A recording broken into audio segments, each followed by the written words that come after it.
नमस्कार दोस्तों, समर्पण एजुकेशन हब जैतारण में आपका स्वागत एवं अभिनंदन।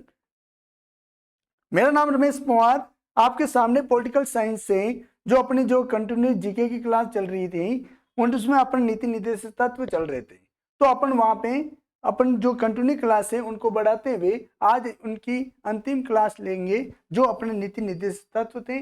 मैंने जो विस्तार से सारी बातें बताई थी वो उसको आगे बढ़ाते हुए अपन कंटिन्यू चलते हैं। अब ये क्या कह रहे हैं कि आप ध्यान रखना कि यानी अपन जो कंटिन्यू चल रहे थे उसमें से अपन 43 आर्टिकल 43 तक मैंने पूर्ण रूप से बता दिया था। अगला आर्टिकल था अपना अनुच्छेद 44 का था। 44 में क्या कहना चाह रहा है तो आपको उन पंक्तियों अपन जो नीति निर्देश तत्व आगे बढ़ाते हुए अपन कुछ पंक्तियों के साथ में शुरुआत करते हैं। यानी मंजिल उन्हीं को मिलती है जिनके सपनों में जान होती है, पंखों में कुछ नहीं होता, हौसलों से उड़ान होती है। दोस्तों, अगर आपने जो पढ़ा है वो सत्य है, वो ही आपके आगे चलेगा। इसलिए दोस्तों आपको ये कंटिन्यू क्लास को देखते रहना है ताकि आपको इसका पूरा लाभ मिल सके। अपना जो आर्टिकल चल रहा था 43 तक पूर्ण हो चुके थे और अपना आर्टिकल कौन सा है 44 का था। कौन सा था 44वां। 44वां में क्या कह रहा है, ये बात कर रहा है जो नागरिकों की संहिता की बात कर रहा है। किसके बारे में, यानी समान नागरिकों के लिए समान समान नागरिक संहिता का उल्लेख। ये 44वां जो बात बता रहा है क्या कह रहा है, ये इसमें ध्यान रखना आपको। ये क्या बात बता रहा है, यानी समान नागरिकों की बात बता रहा है। किसके बारे में बता रहा है, यानी समान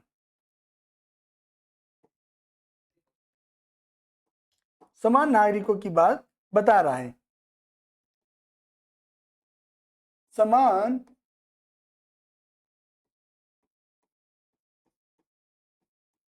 नागरिक संहिता का उल्लेख किस आर्टिकल के अंतर्गत है, तो आपको ध्यान रखना है ये आर्टिकल कौन सा है अपना, ये आर्टिकल दे रखा है 44 के अंतर्गत बात है। इसके अंतर्गत जो बातें आपको ध्यान रखना है, इसमें अंतर्गत क्या बात बता रखी है तो ध्यान रखना, यानी राज्य में रहने वाले प्रत्येक नागरिकों, यानी ये बात कह रहा है कि जो अपने हिंदुस्तान यानी राज्य चाहे हिंदुस्तान के कहीं भी कोने का हो या राज्य का जिस राज्य में का निवासी हो वो उसके बारे में बता रहा है। यानी प्रत्येक नागरिक के लिए एक समान कानून चाहे वह किसी भी धर्म का हो, यानी ये कहने का मतलब यही है उसके लिए चाहे कौन सा भी धर्म का व्यक्ति क्यों ना हो उसके लिए कानून की व्यवस्था सबके लिए एक जैसी लागू कर रखी है। ये कौन सा आर्टिकल 44 के अंतर्गत बात बता रखी है। तो अगले इसको बढ़ाते हुए तो ध्यान रखना जो 44वें आर्टिकल के अंतर्गत एक बात आती है, इसमें क्या बता रखा है, आपराधिक कानून। इसमें दो कानून पेश किए गए थे, एक तो आपराधिक कानून था और दूसरा था सिविल कानून। आपराधिक कानून का मतलब होता है जो फौजदारी के कानून से मतलब है। किससे संबंधित है अपने, ये फौजदारी से मतलब था। तो आपको ध्यान रखना है ये कानून किससे संबंधित है, फौजदारी से मतलब है। फौजदारी का मतलब यही है कि जो चोरी कर रहे हैं, डकैती कर रहे हैं, जो लोग हत्या कर देते हैं या किसी बात पे वो झगड़ा कर लेते हैं या मारपीट के बारे में जो बातें बताई जाती है वो किससे संबंधित कानून होता है, ये होता है कानून आपराधिक मामला, जिसे अपन क्या बोलते हैं, फौजदारी। क्या बोलते हैं, फौजदारी। थोड़ा ध्यान रखना ये फौजदारी और आपराधिक कानून होते हैं, ये एक ही कानून होते हैं। इसलिए आपको ध्यान रखना ये फौजदारी की बात आ जाए और आर्टिकल पूछ लिया जाए तो आपको क्या बताना है, ये 44 के अंतर्गत बात ध्यान रखना। इसके अंतर्गत ध्यान रखना आपराधिक कानून से संबंधित बात करें तो ध्यान रखना जैसे कि चोरी की बात हो, कोई घटना आ जाती है, यानी चोरी से संबंधित किसमें आएंगे कानून, ये अपराध किसमें किस श्रेणी के अंतर्गत आएगा, फौजी के अंतर्गत। यानी चोरी है, फिर है डकैती। जो डकैती कर रहे हैं, जो लोग डकैत कर लेते हैं, डकैत पहले क्या करते थे कि डकैत लोग बहुत आते थे, वो लूटपाट कर लेते थे, यानी गांव ही गांव जाके वो लूटपाट करते रहते थे। तो इसलिए ये डकैतियों की श्रेणी में भी आते हैं। तो आपको ध्यान रखना है कि अपन को ऐसा काम नहीं करना है जिसके कारण अपन को कोई हानि हो सके, तो डकैत वाला काम नहीं करना है। तो अगला ये कहने का मतलब ये जो चोरी है, डकैती है, जैसे हत्या कर रहा है, हत्या क्या करता था, यानी लोग क्या करते हैं, किसी की लालच में आके किसी को उकसा के किसी की हत्या करवा देते हैं। तो ये कानून किसके अंतर्गत आते हैं, ये फौजदारी, यानी हत्या करवा देता है या उसको मारपीट करवा देता है, हत्या करवा देता है या उसके साथ में क्या करते हैं, उसके साथ में झगड़ा की बात हो जाती है, क्या होता है, यानी झगड़ा हो जाता है। तो ये झगड़ा भी किससे संबंधित है, झगड़े संबंधित कानून होता है, ये फौजदारी कानूनी कहलाता है। झगड़ा है, ये मारपीट, यानी मारपीट का क्या होता है कि गांव के लोग क्या करते हैं, जमीनें किसी के बाद, यानी जमीनें उसके सिलसिले में क्या करते हैं, एक दूसरे पे क्या कहते हैं, लाठी चार्ज कर देते हैं। ये संबंधित कानून होते हैं। ये कानून किसके अंतर्गत आते हैं, ये फौजदारी के अंतर्गत ही आते हैं। तो आपको ध्यान रखना, जो फौजदारी की बात की जाए और ये चोरी, डकैती, हत्या, झगड़ा या मारपीट के बारे में बात आए तो ध्यान रखना ये फौजदारी मामला है। फिर एक सिविल कानून होता है, एक सिविल कानून लागू होता है, ये होता है दीवानी कानून होता है। कौन सा है, इसको अपन क्या बोलते हैं, ये दीवानी कानून बोलते हैं। क्या बोलते हैं, दीवानी कानून। ये दीवानी कानून वो होता है, उस कानून को बोलते हैं जहाँ पे क्या है, जो बच्चे ये साधारण होते हैं। ये कैसा कानून होता है, साधारण, जो इस पे क्या होता है, इसमें अधिकतर ज्यादा विवाह से संबंधित बातें होती है, यानी विवाह कर रहा है। तो ये कौन सा है, विवाह से संबंधित जो बातें होती है जो दीवानी कानून के अंतर्गत रखा जाता है, विवाह से संबंधित होती है, जो किससे संबंधित है अपने, ये दीवानी। या आप गोद ले रहे हो, किसी व्यक्ति बच्चे को आप गोद ले रहे हो। पहले क्या करते थे, राजा महाराज क्या करते थे, वो गोद लेने की प्रथा होती थी, उनको क्या है चलाते थे। जिनका बच्चा नहीं होते थे वो क्या करते थे, कहीं से भी जाके बच्चे को अपने गोद ले लेते थे, ताकि क्या उसका वंश क्रम से चलता रहे। तो मतलब कहने का मतलब यही है, यानी गोद लेना, यानी वो गोद लेने की बात भी क्या कर रहा है, गोद लेने की बात कर रहा है, लेने की। और फिर इसमें क्या होता है, कभी कभी ऐसी समस्या पैदा हो जाती है जिसके कारण वो क्या करते हैं, तलाक तक भी आ जाते हैं, यानी उनके साथ में कोई मतभेद ऐसे हो जाते हैं जो तलाक की बात आ जाती है। क्या आ जाती है, ये तलाक से संबंधित आदि कानून होते हैं, ये सभी सिविल न्यायालय के अंतर्गत आते हैं। किसके अंतर्गत आते हैं, सिविल न्यायालय के अंतर्गत आते हैं। इसको आपको ध्यान रखना है। ये सिविल कानून और आपराधिक कानून दोनों के बारे में मैंने दोनों में तुलना करके बता दिया है। इसलिए दोस्तों आपको है ना, यहाँ पे जो एक एक पॉइंट होते हैं, आर्टिकल 44 के अंतर्गत ये डकैती, फौजदारी और दीवानी दोनों कानून किसके अंतर्गत आते हैं, ये 44 आर्टिकल, और किसके नाम से, समान नागरिक संहिता उल्लेख के आधार पर रखा गया। परंतु अब इस गवर्नमेंट सरकार ने इस उल्लेख को हटा दिया गया है। क्या कर दिया गया, इस उल्लेख को हटा दिया गया है, इसलिए अब कोई इसके रूप से कानून पास नहीं होता है। इसलिए आपको फिर आगे ही जो समान नागरिक संहिता लागू करने वाला भारत का पहला राज्य कौन सा था, ये एग्जाम में एक बार प्रश्न पूछा गया था। उसमें पूछा था वीडियो वाला, और अभी और वीडियो आ गया। पहले नेक्स्ट वीडियो में ये प्रश्न आया था, और मुझे जितना लग रहा है जो पहले प्रश्न आते हैं वो हुबहू छप जाते हैं। इसलिए मेरा कहने का मतलब यही है, जब आप कोई क्लास देखो तो आपको ध्यान रखना है कि कोई प्रश्न कहाँ से आ रहा है, उनको देखने की कोशिश करो, ताकि क्या है कि आपका प्रश्न गलत नहीं हो सके। ये प्रश्न पूछा गया था, और ये क्या पूछा था, समान नागरिक संहिता लागू करने वाला भारत का पहला राज्य कौन सा था। तो ये आपको ध्यान रखना, पहला राज्य कौन सा था अपना, ये गोवा था। कौन सा था, ये गोवा था। ये गोवा ये कब की बात है, जब ये लागू किया गया। तो आपको ध्यान रखना, ये लागू करने वाला ये 1867 की बात है। कब की बात है, 1867 के अंतर्गत ये क्या है, यानी ये पुर्तगाली जब भारत आए थे उस समय। कब की बात है, यानी पुर्तगाल के समय में। कब की बात है, पुर्तगालियों के समय लागू किया। कब किया गया था, पुर्तगालियों के समय लागू किया।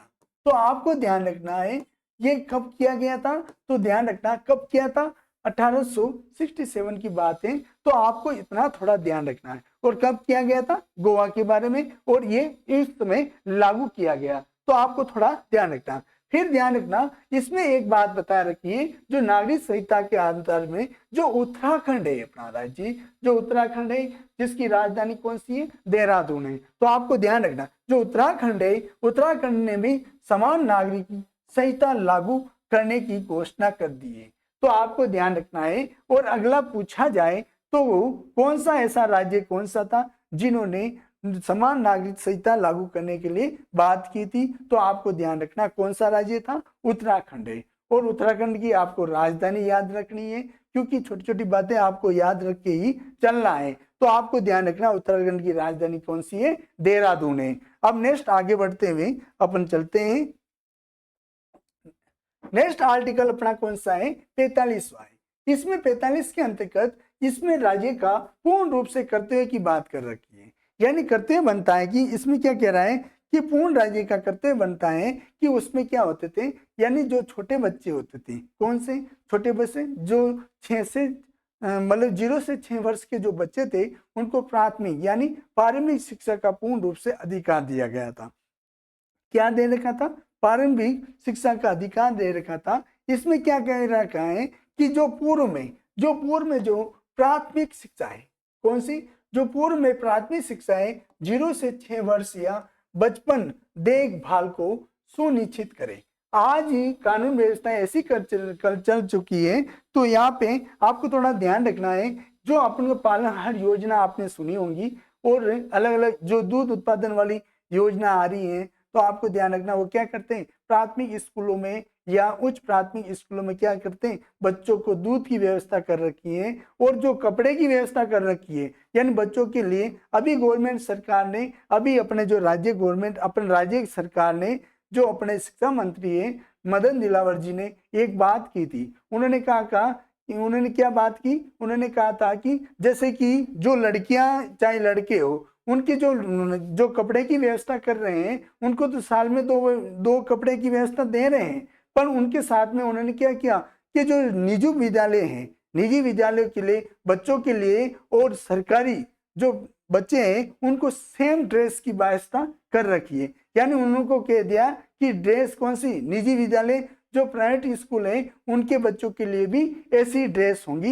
ये भी बात किसके अंतर्गत आती, ये आर्टिकल आपको ध्यान रखना 45 के अंतर्गत ही बातें आ रही है। तो आपको थोड़ा बहुत ध्यान रखना है, ये आर्टिकल जब पेश किया गया था तो नोट लगा के ध्यान रखना, ये एक संविधान पेश किया, ये एक संविधान आया था, उस संविधान संशोधन अधिनियम लागू किया गया था, उसका नाम क्या था, 86वां संविधान संशोधन। कौन सा था, 86वां संविधान संशोधन अधिनियम।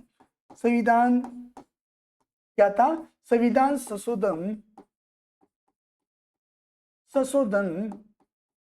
अधिनियम, संशोधन अधिनियम। ये कब पारित हुआ था, 2002 की बात है। कब की बात है, ये 2002 की बात थी। इसके अंतर्गत एक कानून पेश किया गया और उसमें ये बात बताई है, जो प्राथमिक, जो पूर्व प्राथमिक शिक्षा दी जा रही है उन बच्चों के लिए बात बता रखी है। उसमें ये बात की थी कि इसमें अंतर्गत ये क्या है, यानी जो प्राथमिक शिक्षा है, जो प्राथमिक शिक्षा है अपनी, जो प्राथमिक शिक्षा चल रही है उसके बारे में बताई थी। क्या बताई थी, शिक्षा के बारे में कहा है, यानी जो 6 वर्ष के 6 से 14 वर्ष के बच्चों के लिए, कितनी, 6 से 14 वर्ष के बच्चों के जो शिक्षा चल रही थे, जो 6 से 14 वर्ष के स्थान पर उन्होंने क्या किया, 6 वर्ष के स्थान पर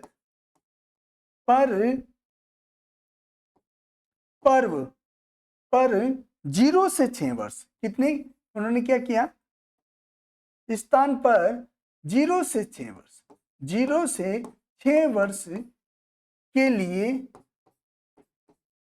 6 वर्ष के लिए पूर्व प्राथमिक शिक्षा, कौन सी, पूर्व प्राथमिक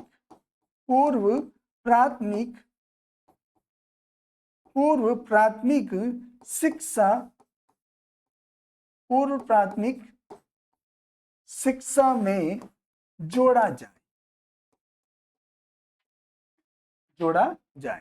ये बात किस में कर रखी है, ये आपको ध्यान रखना, आर्टिकल 45 के अंतर्गत ये बात कर रखी है। तो आपको यहाँ से कोई भी प्रश्न पूछ लिया जाता है तो थोड़ा ध्यान रखना है। इसमें आगे क्या पूछा जाएगा कि आर्टिकल 45 किससे संबंधित है, तो आपको ध्यान रखना है किससे संबंधित है, यानी 0 से 6 वर्ष के बच्चों के लिए उससे संबंधित बात कर रखी है। और आपको अगर यहाँ से बढ़ चढ़ा के जब प्रश्न पूछा जाता है तो कौन सा संविधान संशोधन लागू किया गया था, उसमें ध्यान रखना 86वां संविधान संशोधन अधिनियम 2002 की बात कर रखा है। इसमें प्राथमिक शिक्षा है वो 6 से 14 वर्ष के बच्चों के स्थान पर 0 से 6 वर्ष के लिए पूर्व प्राथमिक शिक्षा से जोड़ा जाए, यानी जो पूर्व प्राथमिक शिक्षा से संबंधित जोड़ा जाए, ये व्यवस्था कर रखी है।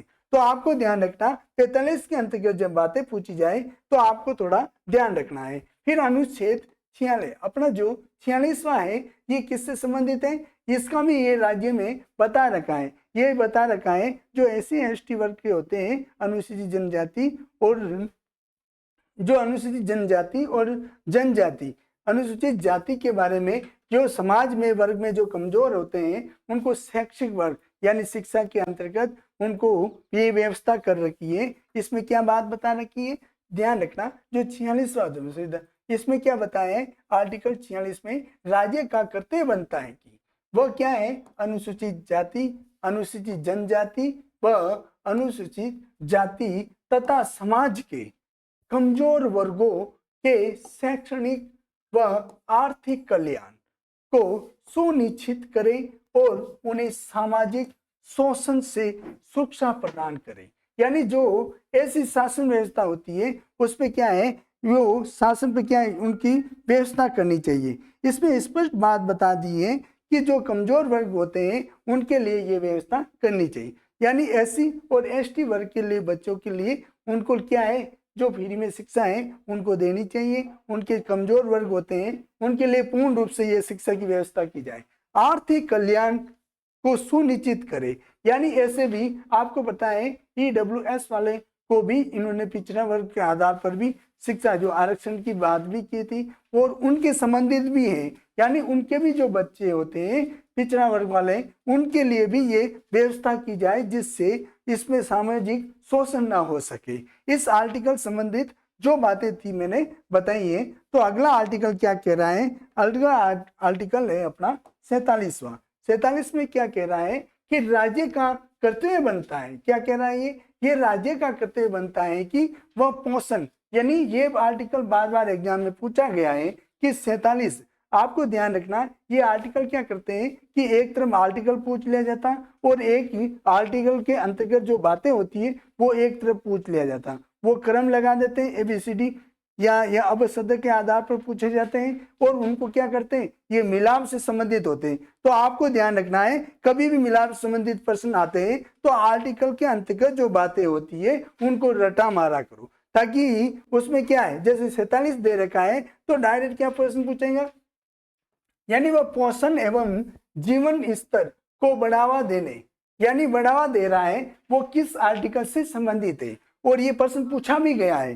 तो आपको ध्यान रखना है ये आर्टिकल कौन सा है, 47 के अंतर्गत है। बढ़ावा दे तथा लोक स्वास्थ्य यानी लोगों की स्वास्थ्य में सुधार करे, सुधार की बात की गई है, ये किसके अंतर्गत आती है, तो आपको थोड़ा ध्यान रखना है। और फिर बाद में आपको इस आर्टिकल अंतर्गत जो छोटी छोटी बातें होती है उनको थोड़ा ध्यान रखना चाहिए। फिर सरकार का कर्तव्य बनता है कि वो क्या है, जो मादक पदार्थों का सेवन पर रोक लगाए, यानी इसी के अंतर्गत है, यानी नोट लगा के आप ध्यान रखना। इसमें क्या है, सरकार का कर्तव्य बनता है कि क्या है, यानी सरकार का कर्तव्य बनता है, सरकार का कर्तव्य बनता है कि वह मादक पदार्थों, किसका, मादक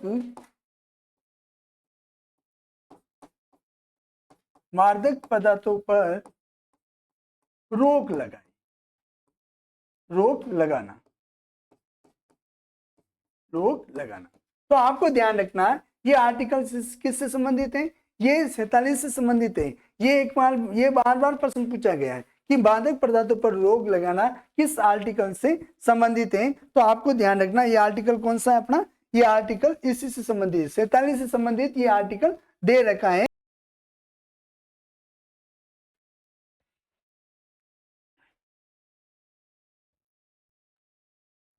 जो अपना आर्टिकल 48 है वो राज्य के कर्तव्य का बनता है कि वो कृषि एवं पशुपालन को बढ़ावा दे, अर्थात उनमें आधुनिकीकरण एवं वैज्ञानिक पद्धतियों को बढ़ावा दिया जाए। यानी इसमें कहने का मतलब ये है, जो कृषि है, कृषि और पशुपालन पे ज्यादा आर्टिकल 48 दे रखा है। जो अनुच्छेद 48 है ये प्रश्न बार बार पूछा गया है, तो आपको ध्यान रखना है कि इस आर्टिकल के अंतर्गत जो प्रश्न पूछा जाता है वो परफेक्ट है। इसमें क्या है, एक बार सेकंड ग्रेड का पेपर हुआ था, इसमें क्या सेकंड ग्रेड का पेपर हुआ था, इसमें तो ध्यान रखना ये पूछा था, यानी गोवध पर रोक एवं ऊंट की बलि, क्या कह रहा है, यानी ऊंट पर बलि की बात कर रहा था, यानी गोवध पर रोक या ऊंट की बलि पर रोक किसके द्वारा लगाई जाती है। तो ऑप्शन में क्या था, सरकार का दे रखा था या अलग अलग ऑप्शन थे, उसमें सरकार आंसर था। और उसमें एक बार प्रश्न इसी को घुमा के उन्होंने क्या दे दिया कि ये आर्टिकल है जो गोवध एवं ऊंट की बलि से संबंधित रोग पड़ता है किस आर्टिकल के अंतर्गत या अनुच्छेद के अंतर्गत नहीं, तो ये कौन सा है, 48 के अंतर्गत आती है। फिर अनुच्छेद, अगला अनुच्छेद कौन सा है, अपना अनुच्छेद 48A के अंतर्गत, ए के अंतर्गत इसमें ध्यान रखना ये 42वां संविधान संशोधन अधिनियम लागू किया गया था। और ये कब लागू किया गया था, 1976 की बात है। इसमें राज्य का कर्तव्य बनता है कि वो पर्यावरण, किसके बारे में, यानी पर्यावरण है या वन है तथा वन्य जीव, यानी वन्य जीव जंतुओं का संरक्षण करें और संवर्धन करें, यानी उसको आगे बढ़ाने का काम करें। यानी पर्यावरण, वन और जीव, वन्य जीव के बारे में किस आर्टिकल से संबंधित है, तो 48A के अंतर्गत आता है। तो अनुच्छेद 48A में जो पर्यावरण से संबंधित बात कर रखी है, तो आपको ध्यान रखना ये भी एग्जाम में बार बार प्रश्न पूछा गया है, ये रिट मेंस में भी पूछा गया है। तो आपको ये प्रश्न पूछे जाते हैं, तो आपको ये इसका स्क्रीनशॉट ले लो, ताकि क्या है कि आपको इसके लिए आसान हो सके। ले लिया अपना स्क्रीनशॉट। नेक्स्ट है, इसके अंतर्गत नोट लगा के लिखो, नोट लगा के ध्यान रखना, जो पर्यावरण संरक्षण अधिनियम आया था, यानी कौन सा पर्यावरण संरक्षण अधिनियम आया था, ये 1986 में आया था। कब आया था, ये 1986 में आया था। ये किसी के अंतर्गत, 48A अंतर्गत ही है, तो आपको ध्यान रखना है। फिर वन नीति लागू की गई, ये राजस्थान की वन नीति 2010 में करने वाला अशोक गहलोत थे, और उसको आगे बढ़ाकर 2019 में यही वन नीति पूर्ण रूप से लागू कर दी गई, तो आपको ध्यान रखना है। और फिर वन्य जीव संरक्षण अधिनियम आया था, ये कौन सा आया था, वन्य जीव संरक्षण अधिनियम 1972 में आया था। तो ध्यान रखना है, जब वन्य जीव संरक्षण अधिनियम होते हैं, जो पर्यावरण से संबंधित जो घटनाएं होती है इससे संबंधित ये आती है, जैसे अभ्यारण्य हो, वन्य जीव हो या आखेटे निषेध क्षेत्र होते हैं, इससे संबंधित ये निषेध लगाया गया था। और ये सारे जो पर्यावरण से संबंधित आते हैं वो किससे, वन्य जीव है, पर्यावरण या वन नीति के अंतर्गत बात आती है, वो आर्टिकल कौन सा है, 48A के अंतर्गत बात बता रखी है, तो थोड़ा ध्यान रखना। अगला आर्टिकल है अपना 49, कौन सा है, अनुच्छेद 49 में कह रखा है कि राज्य का, यानी राज्य का कर्तव्य बनता है कि वह, यानी वह राष्ट्रीय स्मारकों का संरक्षण करें, या अर्थात राष्ट्रीय महत्व के ऐतिहासिक एवं सांस्कृतिक धरोहर का संरक्षण करें। यानी कहने का मतलब ये है कि ये आर्टिकल 49 दे रखा है, उसमें क्या बात बता रखी है, राष्ट्रीय स्मारकों, यानी गवर्नमेंट सरकार ने क्या कर रखी है, जैसे भी कहीं भी स्थानों पर क्या कर रखा है इन्होंने, अच्छे अच्छे स्मारक बना रखे। स्मारक कैसे, जैसे कि कोई किसी क्षेत्र के लिए कोई भी पिरामिड बना रहा है, तो वो पिरामिड संबंधित किससे संबंधित है, राष्ट्रीय स्मारकों, यानी इसका संरक्षण करें और उसकी देखभाल करें, ताकि क्या करें। और गवर्नमेंट ने तो ये कर रखा है, राज्य गवर्नमेंट क्या कर रही है कि जहाँ का क्षेत्र के लोग या कोई भी, यानी किसी का मतलब कहने का मतलब यही है कि जो चीज वहाँ की फेमस है उनको वहाँ पे उसके स्मारक के रूप में घोषित कर देते हैं। यानी आपने देखा होगा कहीं भी, जैसे कि कहीं युद्ध होता है, तो युद्ध होने के बाद में वहाँ पे कोई जैसे फौजी होता है उसकी डेथ हो जाती है, तो उस बंदे की क्या है, अगर वो यादगार के लिए उसका स्मारक बना दिया जाता है, और वो कौन सा चौराहे पे बनाया जाता है, और ऐसे स्मारकों की व्यवस्था करना ये किसका कर्तव्य होता है? ये सरकार का होता है। इसलिए कहने का मतलब ये है जो राष्ट्रीय स्मारकों का उनका संरक्षण करें, फिर राष्ट्रीय महत्व के लिए ऐतिहासिक और सांस्कृतिक धरोहर, जिससे अपनी संस्कृति को भी या अपनी संस्कृति को बनाए रख सके और उसका संरक्षण कर सके। नेक्स्ट, फिर अनुच्छेद 50 दे रखा है कार्यपालिका का न्यायपालिका से पृथक्करण। क्या बात कर रखी है कि क्या है? कार्यपालिका का न्यायपालिका से पृथक्करण करना। क्या करना है? ये न्यायपालिका से पृथक्करण की बात कर रखी है। तो पृथक्करण कैसे? तो पृथक्करण कैसे है तो ध्यान रखना चाहिए, ये भी प्रश्न पूछा गया है। यानी पृथक्करण, पृथक्करण का मतलब यही है कि उसको अलग करना। किससे? किसको करना? यानी कार्यपालिका है उसे न्यायपाल, यानी न्याय को किससे? यानी कानून को, न्याय है उन चुनाव व्यवस्थाओं को अलग करवाना, यानी जिससे क्या है इन दोनों से यानी विपरीत हो सके, ताकि क्या है यानी कोई भी कार्यपालिका अपना कार्य कर सके और न्याय है जो न्यायपालिका जो सर्वोच्च न्यायालय होती है वो अपना कार्य अलग से देख सके। ये कौन से आर्टिकल से संबंधित है? ये आर्टिकल आप ध्यान रखना 50 से संबंधित है। अगला आर्टिकल दे रखा है जो अपना 51 का है। 51 में क्या दे रखा है? 51 में स्पष्ट बात बता रखी है कि राज्य का कर्तव्य बनता है कि वह अंतर्राष्ट्रीय शांति व सुरक्षा को बढ़ावा दिया जाए। अभी तक किस पे? अंतर्राष्ट्रीय शांति और सुरक्षा को बढ़ावा देने के लिए ये बात कर रखी है। यानी ये डायरेक्ट ध्यान रखना, 51 पूछ ले तो आपको ध्यान रखना क्या करते हैं कि यहाँ पे मेन बात ये लिख देते हैं कि अंतर्राष्ट्रीय शांति और सुरक्षा को बढ़ावा देना। ये तो पूछा ही जाता है। क्या करते हैं कि ये तो पूछ के वो क्या करता है थोड़ा घुमा के प्रश्न पूछ लेता है, और वो पूछने का मतलब यही रहता है वो क्या कहता है दूसरी लाइन पकड़ लेता है और वो एग्जाम हॉल में बता देता है। बताने का मतलब ये होता है यानी उसने क्या बता दिया, एक बार एग्जाम पर्सन सेकंड ग्रेड में आया था, यानी दूसरे राष्ट्रों के साथ न्यायपूर्ण एवं सम्मानजनक संबंधों को बढ़ावा देना, यानी ये किस आर्टिकल से संबंधित है। और उस समय बच्चों ने क्या किया, उसका आंसर देने में भी एतराज करने लगे, उनको पता ही नहीं कि ये आंसर कहाँ से, इसका आंसर क्या होगा, कौन सा आर्टिकल होंगे, और उन्होंने क्या किया गलत प्रश्न करके आए थे। परंतु इसका आर्टिकल कौन सा था ये अकाउंट के अंतर्गत बात बता रखी है, तो आपको थोड़ा सा ध्यान रखना। अगला बता रखा है अंतरराष्ट्रीय विधि एवं संधि समझौता, यानी उसमें आर्टिकल 51 में बात बता रखी है कि अंतरराष्ट्रीय विधि है यानी संधि समझौता के प्रति आदर भाव रखना, यानी उसके साथ कई कई राष्ट्रों के साथ में क्या करते हैं अपन संधि करते हैं, यानी एक राष्ट्र दूसरे राष्ट्र के साथ में क्या करते हैं जो विदेशी भाव होते हैं उनको क्या करते हैं प्रकट करने का काम करते हैं, इसलिए वो संधि करते हैं ताकि क्या है कि यहाँ की अर्थव्यवस्था और वहां की अर्थव्यवस्था दोनों एक साथ में मिलकर काम कर सके। तो आपको ये थोड़ा सा ध्यान रखना है। फिर है अंतर्राष्ट्रीय विवादों को मध्यस्थता से निपटाना, यानी क्या कर रहा है, यानी कोई भी ऐसी घटनाएं होती हैं जो क्या करते हैं एक देश दूसरे देश क्या करते हैं उनको साथ में समझौता मिला के वो बात प्राप्त करते हैं जिसके कारण किसी के साथ में कुरीतियां उत्पन्न न हो सके और उसका समाधान कर सके। ये आर्टिकल किससे संबंधित है? अपने 51 के अंतर्गत आता है। तो आपको ध्यान रखना ये आर्टिकल 51 में जो विदेशी नीति का उल्लेख भी कर रखा है, नोट रखा के ध्यान रखना, इसमें क्या है कि जो विदेशी नीति का भी उल्लेख कर रखा है। किसका? विदेशी नीति का। किसका? विदेशी नीति का उल्लेख की बात किसमें कर रखी है?